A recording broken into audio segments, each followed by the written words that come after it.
It's a result that I didn't expect, and then there was no confidence left. I would be lying to say there was any confidence left. And part of me really regretted doing it that early, because now in hindsight, I do agree that there are specific times, and the times for trainees to do them is really dependent on where they are. Clinical management, that's where the first time I kind of lost most of my marks. And it's obviously the one that's weighted more in this examination. And when I got more time, I was more confident. I was more able to come up with plans that are, patient-centered, with negotiation versus didactic, kind of, you need to do this, because I can see the clock rolling down. I'm waiting for the result, and I would keep, refreshing the portfolio, and it just says results will be released at 5 p.m. Then I refreshed literally the next second, and it came on. Are you preparing to sit SCA?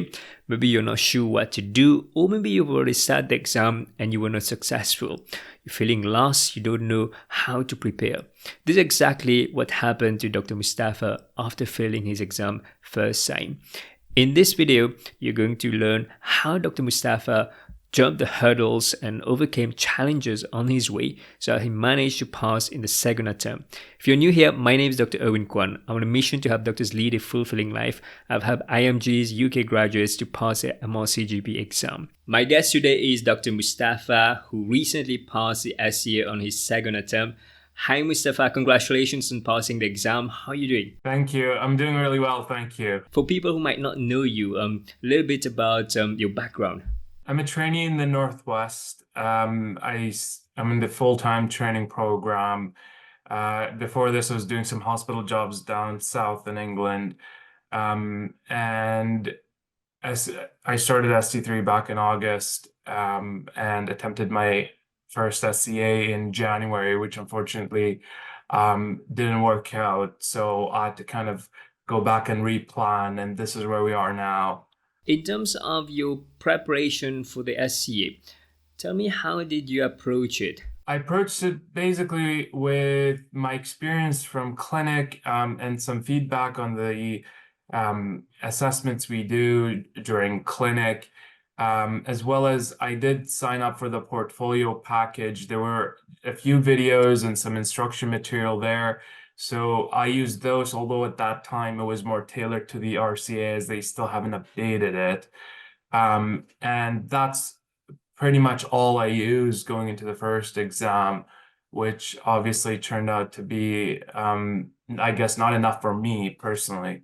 So tell me about the frustration that you had and the challenges, because I've heard a lot of things about the SCA, people finding it more difficult. What was your experience, Musttafa? It's the uncertainty of what can come on. I mean, the topics can be quite broad, and you don't know what you can get, and it can be quite precise and very specific. So going in with that was a little bit anxiety-inducing, I think, for me. And sometimes I felt like I got caught out a bit during some stations, and I felt like a deer in headlights in a sense, which then derailed me throughout, and that kind of continued and was perpetuated throughout the rest of the stations, unfortunately. So the first attempt at the exam, what do you think didn't work well for you then? I didn't have a structure. I think I recognized that early on because of several things. I overran my time a lot. So that told me I wasn't targeting things. I wasn't focused in my consultations, and therefore I didn't have a structure. I think that was the biggest downfall for me, is that my structure was actually quite all over the place.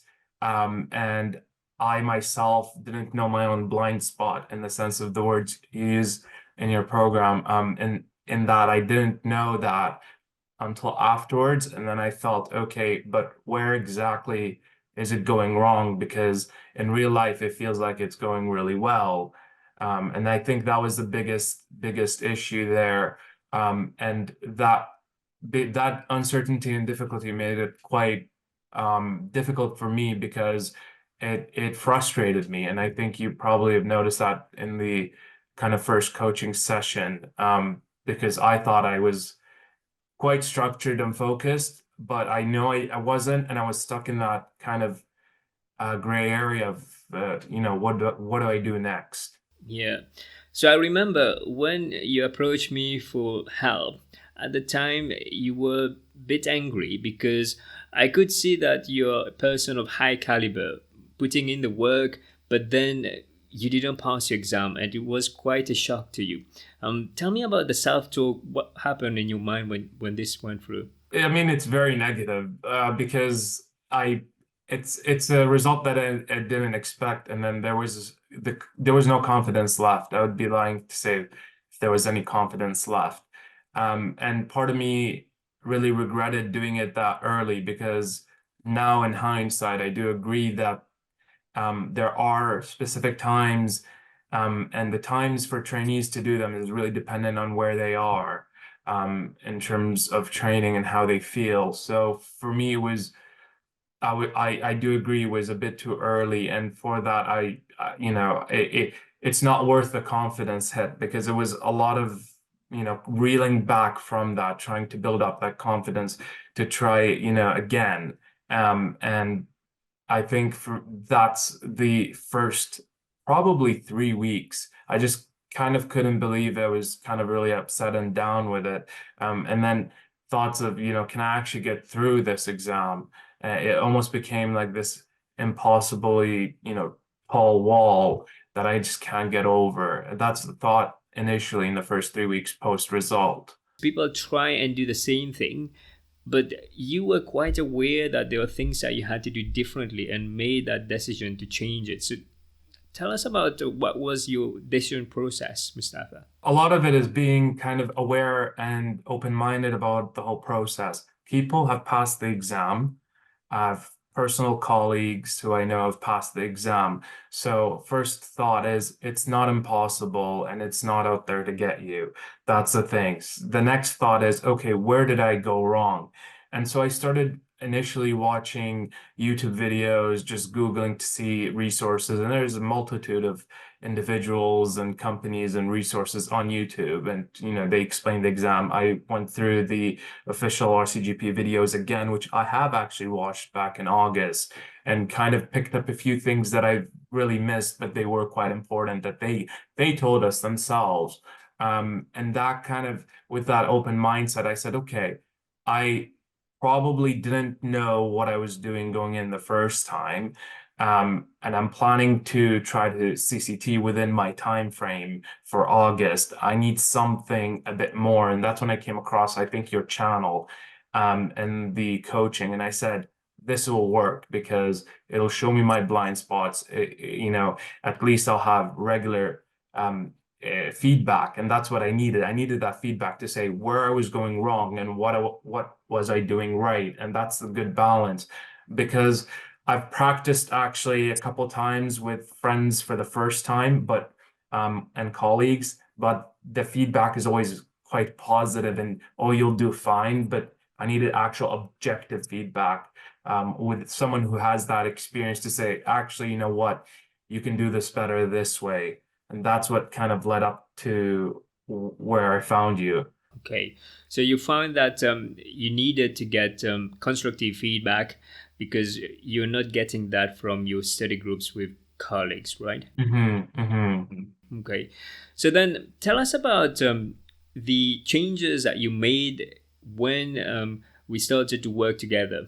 I took your advice. I mean, I remember the very first coaching session, I felt decimated in a sense because I was like, oh my goodness, this is not going so well. And if you remember, we just had just a week, I think, like 5 weeks to the next exam sitting that I'd booked for.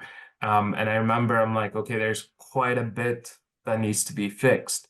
And if you recall, it was all about structure. I'll never forget it because my structure was all over the place.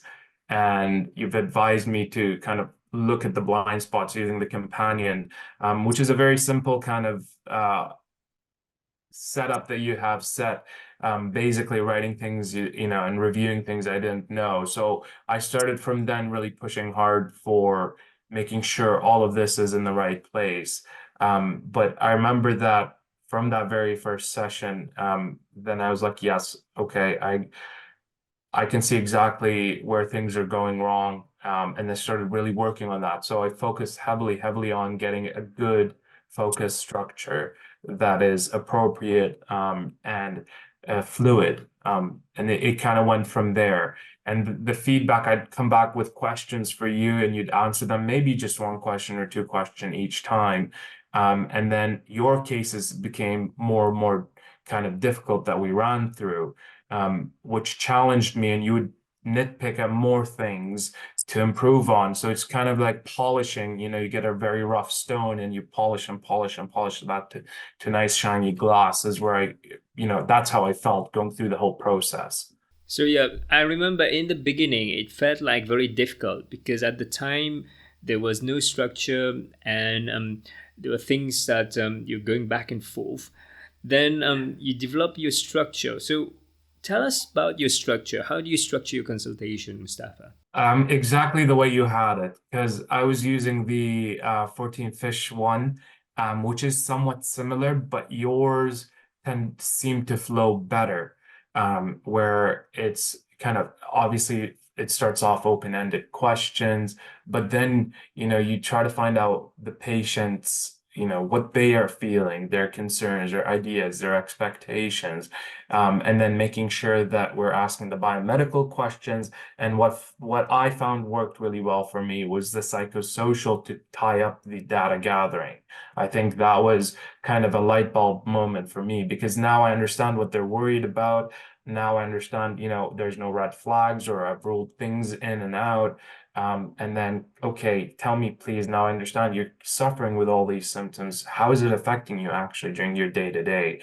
And it paints a better picture for me. So then if they say something and I say, they mention, for example, it's affecting them at home, how is home like? And I can deduce things from that. So that's really where it is. But the key point of that is it saved a tremendous amount of time. I didn't go into a tangent of asking very detailed, medical questions, which then gave me the 6 minutes I needed to go through clinical management. And the clinical management, that's where the first time I kind of lost most of my marks. And it's obviously the one that's weighted more in this examination. And when I got more time, I was more confident. I was more able to come up with plans that are patient-centered with negotiation versus didactic kind of you need to do this because I can see the clock rolling down. Yeah, so clinical management is a domain where a lot of trainees find very difficult because they have to rush or they don't manage to complete it and it's inadequate. So with the clinical management, how did you develop a shared management plan? Basically, it was a work in progress that I did in my clinic time as well as with your coaching, because you would tell me kind of the techniques. I think it was session 2 or 3, and it was throughout after that, and I would take that into the clinic, and then it's making sure that I have the time to see what the patient thinks or what, and tie in their ideas or concerns or what they were expecting and whether it's feasible and appropriate and if there's something better offering that and then seeing how they agree. I think it all comes down to time because it's a very, if we think about it, it's actually it makes sense that we ask and see if you ask your friend, do you want to go out for pizza today? No, I'd rather have a hamburger. It's the same concept but if we don't have the time, then we can't actually, and we think, okay, this is what the guidance says, so we should go for this. That's the main thing for me when it came to developing the negotiation shared decision making, is having the time to actually do it. Great. So seems to me that time management was one of the things that made a change to the consultation for you. Tell us about the relating to others. How did you change your approach for relating to others? You pointed it out quite well, and during the first few sessions, which then I started recording videos in clinic as well, as we went along, just to track my progress and get feedback from that. And there was congruency from my trainers watching my videos and the comments about them. For example, certain gestures or body language that just wouldn't fit during that consultation. That was one thing. Also, phrases and when to respond to something and how to say it. I found that quite useful with the coaching and your program in general, because you had a few videos as well of simulations, which I found just listening to how you say a few things to show empathy, I think was very useful. So definitely that was built up from the course. Mine was really, all over the place, and it wasn't good at all in terms of it being, how to actually show empathy versus some sympathy. I see. So there are other things that I still remember with the body language and facial expression. Could you tell us a little bit more about what did you change, Musttafa? So when I was sitting, and I remember very well as well in the first exam, I was crossing my leg because I get a back strain from time to time, and that kind of, first of all, doesn't show a good body language. Second of all, you pointed out that I touch my face a lot, several times. I scratch my beard when I get anxious or I fidget, and then you've advised about that. So then I started becoming very conscious of it and taking that into my videos. And I recorded maybe 20, 30 different consultations from the point we started coaching, because I've recorded before, but from the point and trying to implement those changes, because I think it's very important that you get something pointed out, you get some feedback to actually incorporate it. Otherwise, there's no learning. So I tried really hard, and it was very hard because it was, I guess, almost subconsciously me doing it. And I had to think about, okay, put my hands down, actually face, the patient and go through the consultation. You pointed it out first, at least the first three coaching sessions about that. And then I think in the fourth, you've said it's improved really well. And I remember very well saying it's been a really kind of focused work in progress for that. But it does, I think, come out and add a lot of value that way. Because I remember in the first exam, I might have even yawned or leaned backwards or something like that. But the next one, I was, focused and in frame. It was very, very, very well organized that way. Yeah, I remember when we were discussing it and then seeing the progress. And also, I've noticed that your attitude with regards to the exam also changed a lot. Tell us more about how do you feel when you went to see the second exam? I went in with a positive mindset, because I think starting any kind of assessment, if you come in with preconceived negative ideas, is just going to set the tone poorly. So that's the first thing. And you advise that throughout the whole time as well, because, concerns about IT issues and that. And I kind of had that sorted and dealt with properly. And thankfully, there wasn't any of that in the second exam. So it was positive throughout. And even during the onboarding process, I made sure that was all, discussed with the invigilator and made sure that it was all, properly sorted. So thankfully that went well. And so I think the main thing is to forget, the negativity and try to put it aside, because what happened in the past is in the past, and you're in the present and now. So let's do the present and now and kind of go with that. And it's easier said than done. And but it is that it takes time to focus that and change the mindset. And as you said, if you remember the first session and the fifth session, there is a difference that way. And it's not just the morning or the day of the exam. It was starting from then. And that's how long it takes. Say for me, it took me to kind of go in, okay, and be positive about it. And it can make the world of difference when it comes to these assessments. So yeah, so it's important to go in the exam with a good mindset where you feel like you have a good chance to pass exam, and also focusing on the things that you can make a difference as opposed to worrying about things that you have no control over. And sometimes trainees do worry about a lot of things that they can't do much about, and the energy is wasted on these things. But remember, you're very focused, even though it was quite difficult and the stakes were high. Tell us about on the day of exam results. Then, how was it when you found out about your results?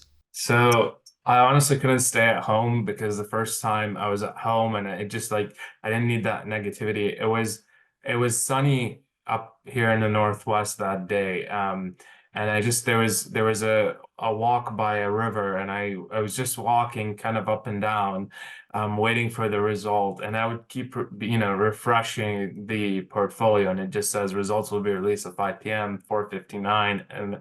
And then it was 5 o'clock and I refreshed and it didn't come on. And then I refreshed literally in the next second and it came on. It says your results have been released or something like that. And I clicked and I remember I'm just looking for that green bubble. I'm not looking for, anything else. Because last time it doesn't, they removed the red bubble as far as I know when you click on the results page. And it from the first time and this time it was green. And then I couldn't believe it. So I took a few seconds and looked and oh yeah, it is a pass. And I went, ecstatic. And that minute, just next to the river, I picked up the phone and called my supervisor as the whole practice was anxious. My family everyone was waiting. You wouldn't believe. So then I just kind of took a screenshot and sent that around to family members. And yeah, I went from there and then the congratulations started coming in from, all colleagues that now know and family members, trainers and supporters. And then I let you know, I think just shortly after that, as the phone kind of calmed down a bit, that I can actually open up a messenger and send messages. But yeah, I remember it's a day to not forget, that's for sure. Yeah, it's such a relief when you get the results and you pass. So, what was the transformation in terms of the score then, Mustafa? So the score, I think it increased by 12 and a half points, if I'm not mistaken. But the um the actual scoring, so I had quite more, I think, clear fails in the domains overall last time around, and this time the spread of marks is much cleaner, and there's for example, interpersonal skills, I didn't have a clear fail. So that worked out. So there's all those positives. The marks moved over to the right side, the nicer side, is what I can say. I didn't actually ever look at them in that much detail. I just looked at the main breakdown because I was just happy it's done and I can, graduate in time. But that's what I remember. That's the difference. So obviously the work and stuff we discussed. The other thing is the clinical management. I think I passed four more stations, if I'm not mistaken, than last time.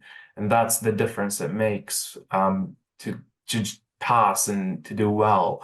Again, it comes down to that structure because I used that structure. Stayed focused and had time to do the clinical management. That's great. So, can you tell me the score for people to hear the score, please? Yeah, it was 82 and a half, and I think pass was 76. Great. So you had a margin to pass exam.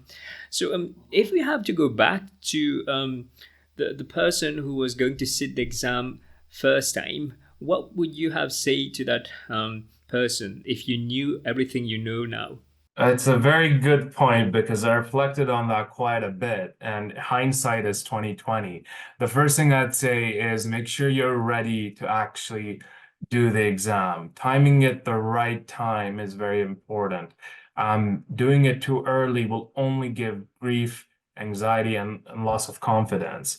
The second thing is to kind of be realistic and evaluate where you are. So when I got my score back on, I think February 1st, or 2nd. I spoke to you on February 26th or 25th.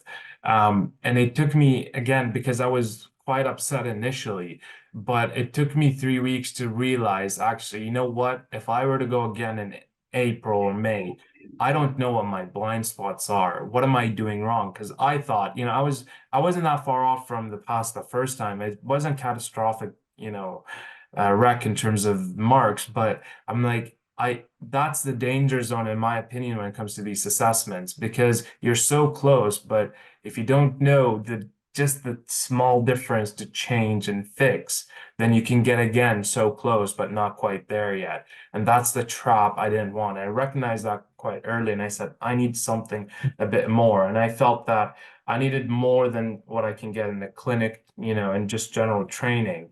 That's where I approached you. And I remember you saying, you know, in our interview in the beginning, if it was suitable, you're like, you have to be serious, you have to be committed. And I said, wait a minute, you mentioned that a few times. Why do you say this? And you mentioned that, a lot of people will speak to you, trainees, but they're not really committed or serious. And I said, no, I am, because I have a light bulb moment. I've just recognized that if I don't get the feedback, then I'm not going to do well. So going back to the first one, it's doing it in the right time, and doing it in the right time, that's a person dependent. So I think, what trainers will tell you how you're doing, it can be a bit double-edged, because if they like you, have a feeling they might say you're doing well, again, just like colleagues, but that just might not be enough. And it's just to be very objective. Maybe try to get feedback from someone who doesn't know you that well to say, actually, you can improve this or that. That's one thing.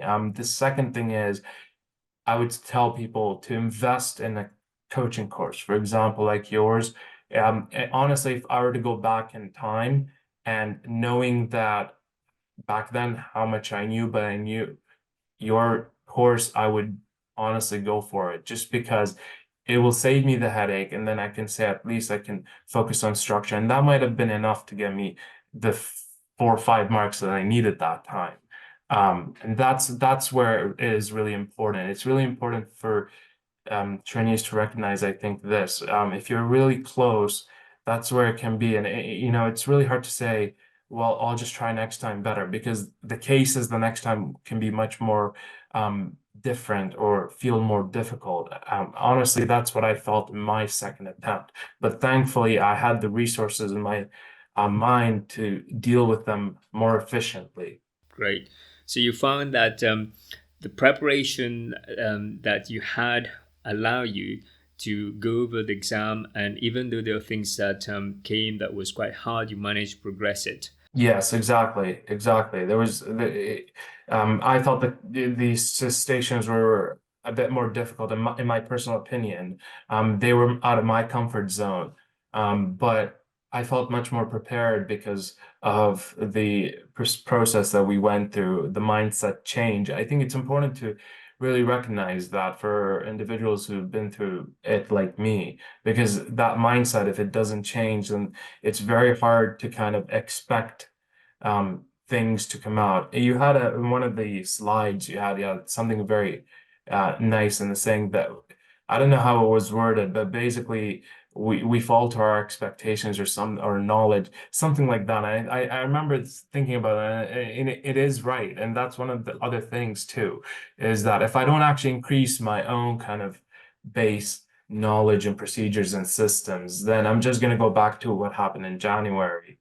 And that's where it is. But by doing that, then I have all the resources to, even if it's more difficult or out of my comfort zone, to be able to process and proceed, through it well. And that's what I have to say when it comes to that. It's really important to have all the tools in the toolbox, which I believe I did not have the first time around. So yeah, one of the things that we do talk about is that you don't rise to the level of your expectation, but fall to the level of the training. So if you're trained to a very high standard, on the day of the exam, even if you're not 100%, you will fall to that level and you still manage to clear the exam, which sound like what you did, and you had a margin as well. So it's great to see that you're on the other side now, and I can see that you're much happier now. And what's your plan, Musttafa?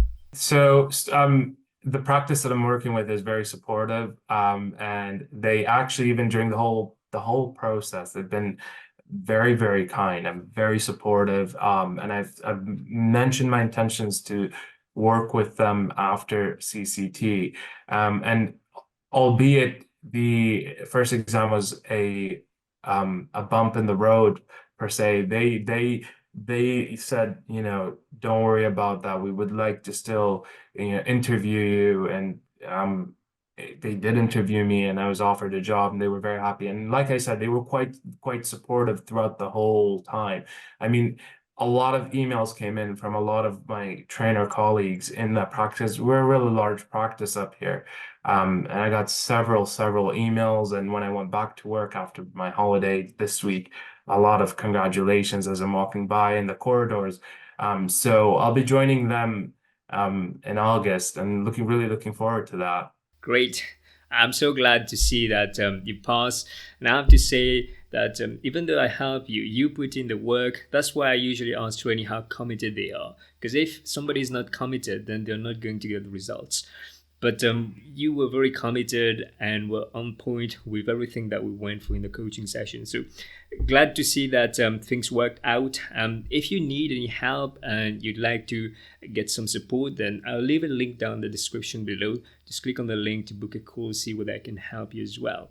So thank you very much, Musttafa, for sharing your experience. I hope that Mustafa's story today has inspired you. If you did not pass your exam, if you felt that you missed it by a few marks, and I hope this story has helped you to see different perspective and that there is hope.